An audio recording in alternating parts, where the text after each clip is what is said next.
for the serious gamer.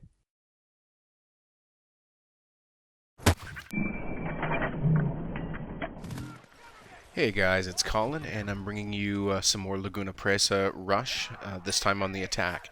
And before I even talk about the gameplay, I want to talk about the technique I use right here to take this guy down. And because I don't have the best aim in the world, what I tend to like to do is strafe to fine-tune my aim left to right. So rather than trying to get on him with my right thumbstick, I actually use my left. And because he's taken a knee and he's trying to shoot me, he presents a stationary target, but by strafing, I present a moving target. So even though he had the jump on me, I got the advantage there and was able to win that engagement. So anyway, on to the gameplay. So in this game, I'm actually running with Sniper Bot, Zombie Killer, and Stoneface. And I get a metric ass-load of deaths in this game, I'm not going to lie to you. We took the first two bases quite easily, and actually, this was the night of my open lobby, and I had been drinking beer. So I went for a bio break, and when I came back, we had already taken the first base, and we get the second one fairly easily. But the enemy really dug in their heels on the third base, and it was quite a fight.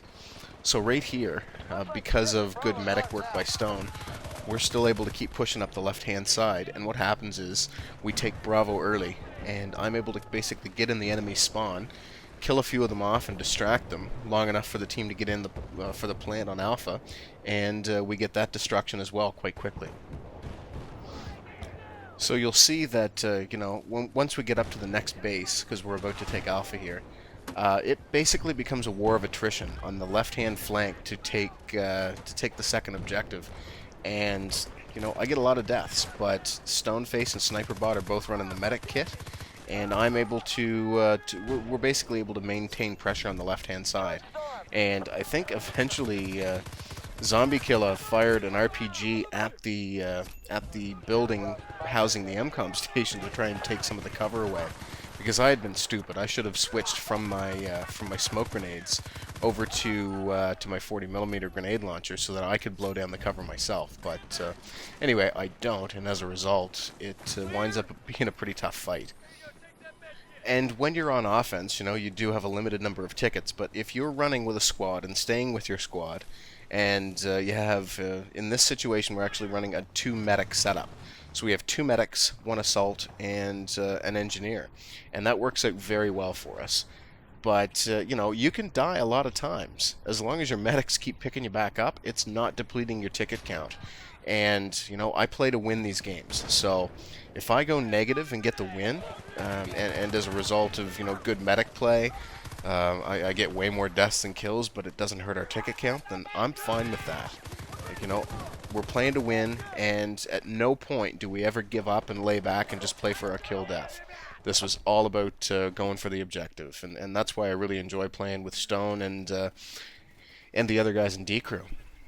So we've already tried the left-hand route, and what I'm doing here is we're hopping in a tank, and Zombie Killer's driving, and we're going to try and provide some cover fire, kill a few enemies, and provide a distraction so that hopefully we can get one or both of the MCOM stations. And that actually doesn't work out this time around. They get both of the stations disarmed. Now, what I'm doing right here represents probably one of my biggest mistakes on this base. I should have switched over to my 40mm grenade launcher so that I could take out the walls around the MCOM station at Bravo, because you'll see that I get an awful lot of deaths coming from enemies who are camping in the MCOM and who are able to just peek out the windows and pick me off. Now, it doesn't happen right here. I do go in and try and support one of my non-squad mate teammates in arming the station and laying down some smoke. But also, I forgot that I didn't have my second smoke grenade equipped, and I get taken out shooting at the floor. So you always kind of want to pay attention to what equipment you have available to you, and in that case, that was an awareness failure on my part for sure.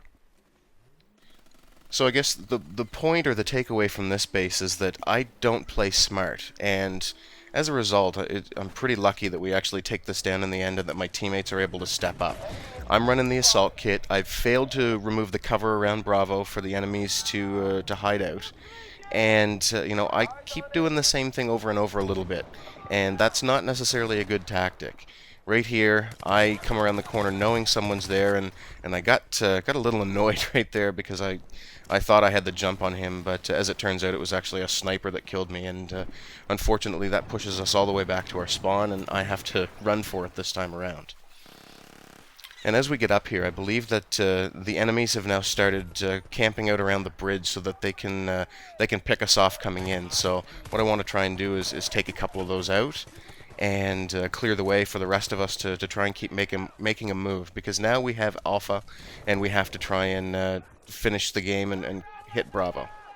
And I've left all of the raw gameplay footage in here for this part and the second part, and I should have said finish this base off as opposed to the game, because there's still 2 more to go if we manage to take this down. But I want you to be able to see, you know, all the good things I do and all the mistakes I make, so that you know, hopefully you can learn from both. And I'm still trying to apply pressure to the left-hand side. And what we eventually do is a sniper bot actually wises up and takes a position having flanked all the way behind the enemy. And we're going to pick a few individuals off from here, and then I'm going to try and make a push on Bravo. And we probably should have done this earlier, although me continuing to push up the left does provide an adequate distraction for us to be able to get around on the right. So, you know, you have to stay coordinated as a squad, and as soon as he gained an advantageous position behind the enemy, he called it out to us, and we were able to make a move. And, you know, unfortunately I broke my cover there, but I wanted to take out that recon guy before making a move. And now I'm going to try and clear off the MCOM station from behind. So I'm going to spot this guy real quick, and I'm able to take him out through the smoke because I spotted him.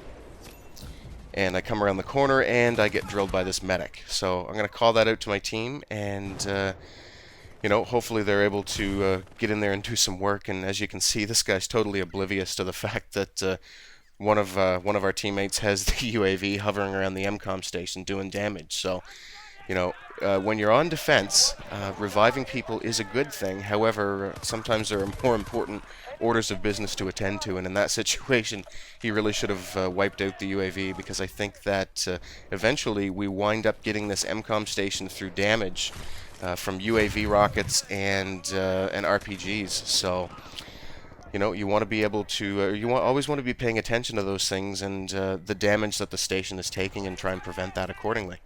So anyway, what I'm going to do here is try and clean out the resistance underneath the bridge. I get one guy, get another guy, get taken down, but the medic picks me right back up, and we're able to go apply some more pressure to the left-hand side. And you know, as this progresses, the mistake I made in not removing the front wall of Bravo becomes more and more evident, and it bites us more and more. Here I make another mistake. I see Stone advance ahead of me and get picked off. And rather than retreating and trying to figure out what was happening, I move up as well, and I get taken out. So bad move on my part. If I had a do-over, I would have backed off and waited for reinforcements. And right here, we're just trying to clear out the opposition that has line of sight to us and attempt to get into Bravo again. And as you can see here, our ticket count's now down under 20. So we're starting to get to a mission critical point, and I chuck a grenade, but again, because I haven't equipped my 40mm grenade launcher, this guy is able to present a small target in the window and moves up and clears out a few of us. So good medic work again, picks me up, and I don't have to come back in from spawn. And as you'll see towards the end of this, I am just a yo-yo for my medic. I die, he picks me up, I die, he picks me up, and I think that happens like 3 or 4 times in a row. But again, it's frustrating to be dying that often, but it's not hurting the team. And as you can see now, there's nothing left of that building except for, you know, the best piece of cover for them to be using. So, you know, that's if I had a do-over, I would have taken that down immediately. And I finally managed to push through the left-hand side, and I'm going to hide up here and try and recover my health a little bit. What I should have done was switch back to my primary and reload it. I try and get a kill with my handgun, and I fail. So, you know, now we're back to, you know, I'm taken away from that advantageous position, and Zombie Killer decides, you know what, I'm finally going to take out that wall, and when he does, the MCOM station goes down. Awesome. Stay tuned for part 2.